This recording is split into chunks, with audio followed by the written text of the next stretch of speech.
পবিত্র কোরআন থেকে তেলাওয়াত করবেন। বেল্লাপাড়া তালিমুল পটি উপজেলার জিরি ইউনিয়নের বেল্লাপাড়া তালিমুল কোরআন একাডেমির বার্ষিক সভা অনুষ্ঠিত। জানুয়ারির 25 তারিখ শনিবার বিশিষ্ট ব্যবসায়ী এবং সমাজসেবক মোহাম্মদ মিজানুর রহমানের সভাপতিত্বে এই বার্ষিক সভা অনুষ্ঠিত হয়। আচ্ছা, আমি এই পর্যায়ে সবার প্রথম অধিবেশন আছিল কৃতি শিক্ষার্থী এবং গুণীজন সম্বর্ধনা ও অভিভাবক সমাবেশ। এটা প্রধান অতিথি হিসেবে উপস্থিত আছিল শান্তিরহাট ব্যবসায়ী কল্যাণ সমিতির সভাপতি আলহাজ নুরুল আলম।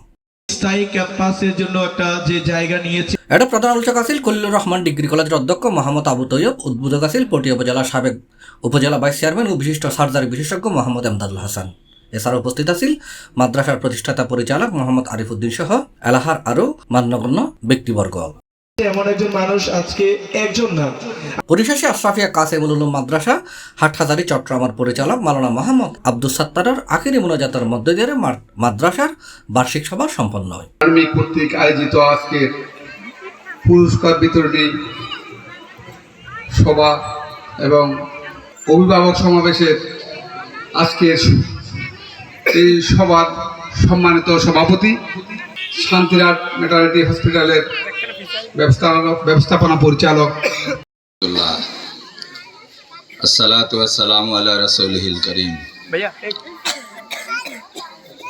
সম্মানিত আজকের এই অভিভাবক সমাবেশ ও পুরস্কার বিতরণী অনুষ্ঠানের সভাপতি, তিনি সমাজের জন্য কাজ করে যাচ্ছেন, মানুষের জন্য কাজ করে যাচ্ছেন, সে নুরুল আলম সাহেব সহ এখানে আমাদের অনেক টিচাররা আছেন যারা আমাদের সর্বসম্মানীয় শিক্ষকদের এবং আমাদের হুজুর আছেন, এলাকার মুরব্বীরা আছেন, ছোট্ট ছোট্ট সোনামণিরা এবং অভিভাবক বৃন্দ, মানুষের সামনে ভবিষ্ঠ সম্মানিত অভিভাবক অভিভাবিকাবৃন্দ।